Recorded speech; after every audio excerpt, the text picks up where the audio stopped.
மக்களை இந்த ஒரு பதிவில் நம்ம என்ன பார்க்க போகிறோம்னா, ஒரு ரஜினிகாந்தே சொல்லிட்டார் 2026 தேர்தல் யாருக்கான தேர்தல், யார் வெற்றி பெற போகிறா, எல்லாத்தையும் ஆழமாக தெளிவாக சொல்லிட்டாங்க. வேள்பாரி அப்படிங்கிற புத்தகம் பார்த்தீங்கன்னா 1,00,000 பிரதிகளை விற்றுருக்கு அப்படின்னு சொல்லி இதை பற்றி ஒரு சிறப்பாக ஒரு நிகழ்வு முன்னெடுக்கிறாங்க. அந்த நிகழ்வில் பார்த்தீங்கன்னா ரஜினிகாந்த் அவர்கள் அழைக்கிறாங்க. அந்த நிகழ்வில் பார்த்தீங்கன்னா ரஜினிகாந்த் அவர்கள் மிக முக்கியமாக ஒரு வார்த்தை சொல்கிறாரு. 1962 ஞாபகம் இருக்குல்ல, அதில் என்ன நடந்ததோ அதுதான் 2026 நடக்குங்கிறத ஆழமாக தெளிவாக சூச்சகமாக பதிவு செஞ்சுட்டு போயிருக்காப்புல. ஏன்னா 1962 இங்கே குறிப்பிட வேண்டிய அவசியமே இல்லை. அவர் 2026 கார்னர் பண்ணி தான் 1962 குறிப்பிட்டிருக்கார். நம்மளால் ஆழமாக தெளிவாக புரிஞ்சுக்க முடியுது. அதை தாண்டி பார்த்தீங்கன்னா 23 நிமிஷம் பேசுகிறாரு. ரொம்ப அற்புதமான பேச்சு அந்த பேச்சு, அதில் மாற்றுக்கிறதே கிடையாது.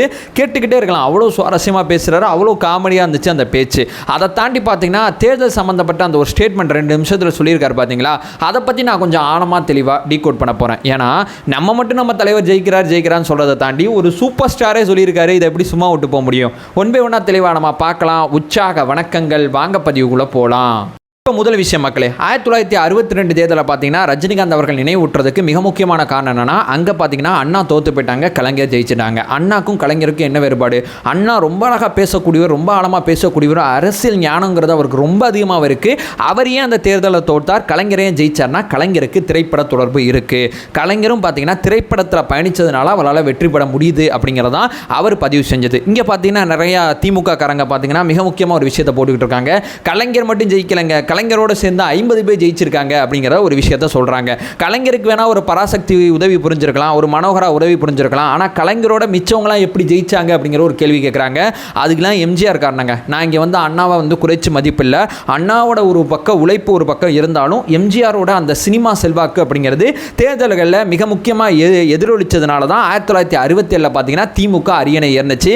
இதை அண்ணாவே ஒத்துக்கிட்டார் அப்படிங்கிறது தான் யதார்த்தமான உண்மையாக இருக்குது. 1949 பார்த்தீங்கன்னா திமுக ஆரம்பிக்கிறாங்க. 1953 பார்த்தீங்கன்னா எம்ஜிஆர் பார்த்தீங்கன்னா திமுகவில் ஜாயின் பண்ணுறாரு.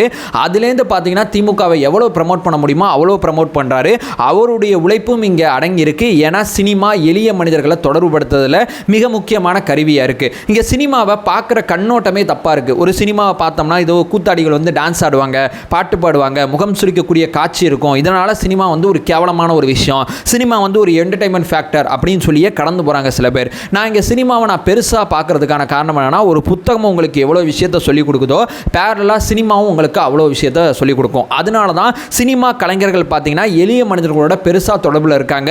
அதனால தான் இவங்க அரசியலுக்கு வரும்போது இந்த கட்சிகள் அத்தனையுமே பயப்படுது அப்படிங்கிறது தான் ரஜினி அவர்கள் தன்னுடைய பேச்சில் குறிப்பிடக்கூடிய மிக முக்கியமான விஷயமா இருக்குது. ஆனால் சினிமாவை இந்த கண்ணோட்டத்தில் பாருங்க அப்படிங்கிறது தான் நம்ம வேண்டுகோளாக இருக்குது. ஏன்னா சினிமாலேருந்து ஒருத்தர் அரசியலுக்கு வந்து பெருசாக சாதிக்கிறதுக்கு என்ன காரணமாக இருக்குன்னா, சினிமா எளிய மனிதர்களோட தொடர்பில் இருக்குது.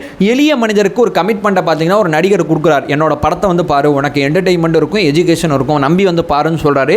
அந்த என்டர்டெயின்மெண்ட்டும் எஜுகேஷனும் அந்த சினிமாவில் அந்த நபருக்கு கிடைக்குது. அதனால அந்த கமிட்மெண்ட் கொடுத்த நடிகர் பார்த்தீங்கன்னா தன்னுடைய கமிட்மெண்ட்டை காப்பாற்றினதுனால அவர் உச்சபட்ச நடிகராக மாறுறார். காப்பாற்றின நடிகர்கள் பார்த்தீங்கன்னா கீழே போயிடுறாங்க. இதுதான் சினிமா வட்டாரத்தில் நடக்குது. இங்கே பார்த்தீங்கன்னா சினிமாவில் என்னப்பா எஜுகேஷன் இருக்குது அப்படின்னு சொல்லி நம்மளை நோக்கி சில விஷயங்களை கேட்பாங்க. மெர்சல் அப்படிங்கிற திரைப்படம் என்ன ஒரு எஜுகேஷன் நமக்கு சொன்னிச்சு, எவ்வளோ தூரம் பார்த்தீங்கன்னா அந்த மருத்துவ கட்டமைப்பு எப்படி இருக்குது, எப்படிப்பட்ட விஷயங்கள் இது உள்ளே இருக்குது அப்படிங்கிற ஒரு விஷயத்தை பார்த்தீங்கன்னா வெளியே கொண்டு வந்தது அப்படிங்கிறது மெர்சல் திரைப்படம் தான். அதை தாண்டி பார்த்தீங்கன்னா மாஸ்டர் அப்படிங்கிற ஒரு திரைப்படம் பார்த்தீங்கன்னா என்ன சொல்லி கொடுத்துச்சு, சிறுவர் சீர்திருத்த பள்ளியில் இருக்கக்கூடிய அந்த அரசியலை பார்த்தீங்கன்னா நம்ம முன்னாடி கொண்டு வந்துச்சு. துப்பாக்கி கலாச்சாரம் இருக்கு பார்த்தீங்களா காவல்துறையில், அந்த கலாச்சாரத்தை பார்த்தீங்கன்னா மிக முக்கியமாக கேள்வி கேட்டுச்சு அந்த திரைப்படம். அது மட்டும் இல்லாமல் அந்த நீட் மாதிரி நுழைவுத் தேர்வுகளை மிக கடுமையாக பார்த்தீங்கன்னா அந்த திரைப்படத்தில் சொன்னாங்க. அதை தாண்டி பார்த்தீங்கன்னா ஜெயிலர் அப்படிங்கிற திரைப்படம் நமக்கு என்ன சொன்னிச்சு, போலீஸ்காரனும் குற்றவாளியும் ஒரு சேர செயல்படுறாங்கல்ல, இந்த அரசியலை பார்த்தீங்கன்னா ஜெயிலர் அப்படிங்கிற திரைப்படம் நம்ம முன்னாடி சொல்லி கொடுத்துச்சு. இந்த மாதிரி திரைப்படங்கள் ஒவ்வொன்றும் எடுத்து பார்த்தாலும் ஒரு சமூக அக்கறை கொண்ட ஒரு விஷயம் இருக்கும் அந்த திரைப்படத்தில். சில திரைப்படங்கள் பார்த்தீங்கன்னா அது ஆழமாக தெளிவாக பேசும், சில திரைப்படங்கள் பார்த்தீங்கன்னா உள்ளோட சின்னதாக அந்த பாயிண்ட் கண்டிப்பாக இருக்கும். ஏன்னா சினிமா அப்படிங்கிறது சமூகத்தோட உரையாடல். சமூகத்தோட உரையாடாமல், ஒரு குடும்பத்தோட உரையாடாமல், யார்கிட்டையுமே உரையாடாமல் ஒரு சினிமாவை எடுக்கவே முடியாது. ஏன்னா சினிமா கதாபாத்திரங்கள் முழுக்க முழுக்க உரையாடி கொண்டே இருக்கும். அதனால தான் சினிமா கலைஞர்கள் பார்த்தீங்கன்னா அரசியல் களத்தில் பெரிய தாக்கத்தை ஏற்படுத்துகிறாங்க அப்படிங்கிறது தான் ரஜினி அவர்களோட பேச்சோட சாரம்சமாக இருக்குது. இது புரியாமல் பார்த்தீங்கன்னா சினிமா வந்து கூத்தாடிங்கிற ஒரு கருத்தை சொன்னீங்கன்னா, இப்போ நான் பேசின 10 படத்தை தாண்டி வேறு ஏதாவது ஒரு 10 படத்தை இந்த வீடியோ கமெண்ட் செக்ஷனில் போட்டு இந்த படத்தில் என்ன சமூக அக்கறை கருத்து இருக்குது அப்படின்னு சொல்லி என்னை நோக்கி கேட்பீங்க. அதற்கு நான் முன்னாடியே பதில் சொல்லிடுறேன். எல்லா இடத்துலையும் 10 குப்பை இருக்குது, அது மாதிரி இங்கேயும் 10 குப்பை இருக்குது அப்படிங்கிறது தான் யதார்த்தமான உண்மை. இங்கே இருக்கக்கூடிய நல்ல விஷயத்தை எடுத்துக்கிட்டு போய்கிட்டே இருக்கணுங்கிறது தான் என்னுடைய நிலைப்பாடாக இருக்குது. எனக்கு புத்தகங்கள் எவ்வளோ தூரம் நல்ல ஒரு விஷயத்தை சொல்லிக் கொடுக்குதோ அதற்கு பேரலாக பார்த்தீங்கன்னா சினிமாவும் எனக்கு சொல்லிக் கொடுக்குது. இப்போ சமீபத்தில் ரிலீஸ் ஆன மார்க்கன் அப்படிங்கிற திரைப்படம் பார்த்தீங்கன்னா ஒரு இனப்பேதம் எப்படிப்பட்ட தாக்கத்தை ஏற்படுத்துது, எவ்வளோ பெரிய உளவியல் கோளாறாக மாறுது அப்படிங்கிறத அந்த திரைப்படம் சொல்லிக் கொடுத்துச்சு. இந்த மாதிரி சினிமாக்கள் எனக்கு தொடர்ச்சியாக சில விஷயங்களை சொல்லிக் கொடுத்துக்கிட்டே இருக்குது. அதனால் சினிமாலேருந்து ஒருத்தன் அரசியலுக்கு வந்தால் அது பெரிய கேவலம், அது முட்டாள்தனம், ஐயோ அப்படிலாம் தேர்ந்தெடுக்கக்கூடாது, அப்படிலாம் ஓட்டு போடக்கூடாது அப்படிங்கிறதெல்லாம் யோசிக்கிறது சிந்திக்கிறது தப்பான விஷயம் அப்படிங்கிறதான் என்னுடைய பார்வையாக இருக்குது. இதைத்தான் ரஜினி அவர்கள் பார்த்தீங்கன்னா ஆழமாக தெளிவாக சொல்கிறாங்க. சினிமாலேருந்து ஒருத்தர் வரும்போது எல்லாரும் பயப்படுறதுக்கான என்னன்னா, அவர் எல்லாருக்கும் தெரிஞ்ச முகம், எல்லாரோடையும் அவர் பார்த்தீங்கன்னா பிஸ்னஸ் பண்ண ஒருத்தர், அதனால தான் அவர் உச்ச நட்சத்திரமாக இருக்கார். அவர் அரசியல் களத்துக்கு வரும்போது தான் எல்லாருமே அவரை தாக்குறாங்க.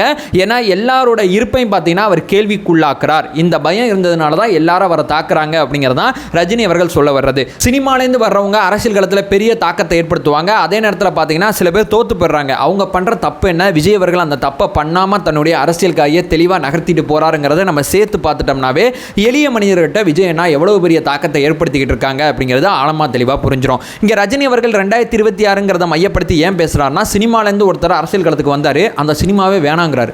சினிமா எனக்கு வேணாம்ப்பா, நான் வந்து அரசியலை வந்து எவ்வளோ தூரம் கமிட்மெண்ட்டாக இருக்கேங்கிறத ப்ரூவ் பண்ணுறதுக்கு எளிய மனிதர்கள் நிறையா பேரை அப்ரோச் பண்ண ஒருத்தர் பார்த்தீங்கன்னா சினிமா வேணாங்கிற ஒரு டிசிஷன் எடுக்கிறாரு. இது பொதுமக்கள்கிட்ட பெரிய தாக்கத்தை ஏற்படுத்துது.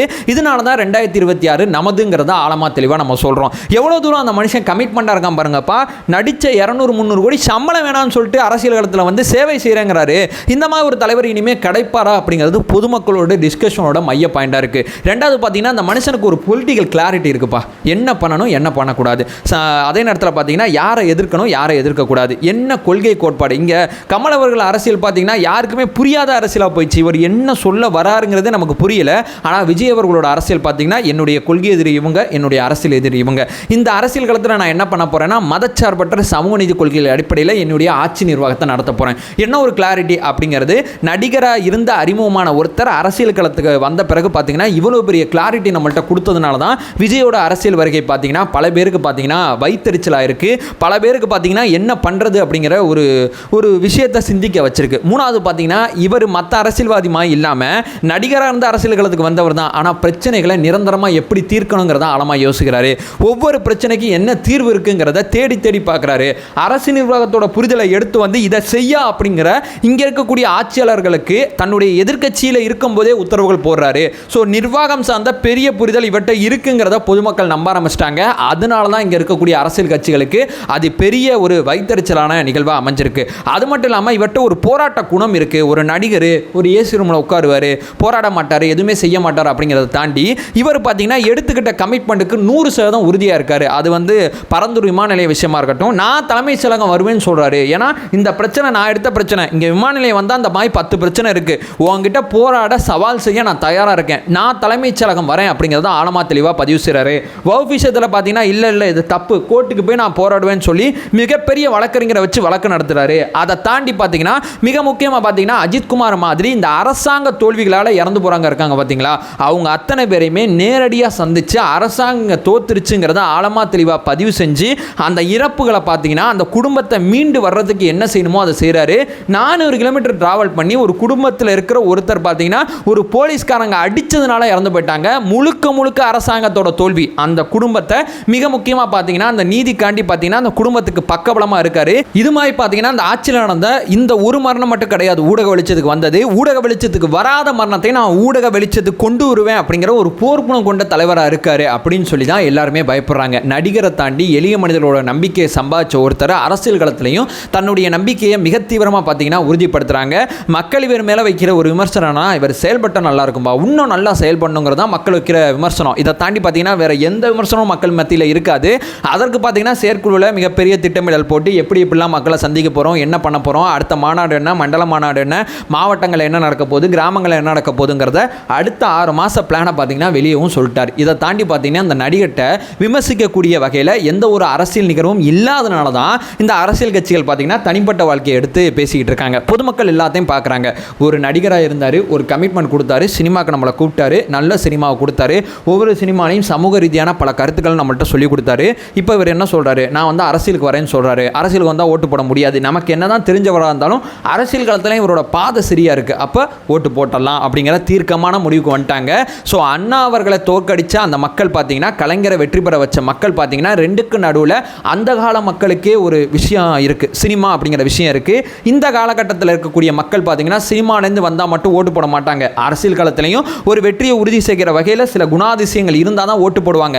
இதை நம்ம தலைவர் நல்லா புரிஞ்சுக்கிட்டதுனால தான் நீண்ட கால தயாரிப்போட நம்மளுடைய முன்னோர்கள் அத்தனை பேட்டை, நடிகராக இருந்து அரசியல் காலத்துக்கு வந்த முன்னோர்கள் அத்தனை பேட்டையும் பாடத்தை கற்றுக்கிட்டு ஒரு தப்பு கூட இப்போ வரைக்கும் பண்ணாமல் மிக நேர்த்தியாக தன்னுடைய அரசியல் காயை நகர்த்திக்கிட்டு இருக்காங்க. அதனால தான் ரஜினி அவர்கள் பார்த்தீங்கன்னா 2026 தேர்தல் அப்படிங்கிறது நமக்கான தேர்தல் அப்படிங்கிறத மறைமுகமாக சொல்லிட்டு போயிருக்காங்க அப்படிங்கிறதான் இந்த வீடியோவில் நான் சொல்ல வர்றது. அதை சொல்லிட்டு இந்த வீடியோ நான் என் பண்ணிக்கிறேன்.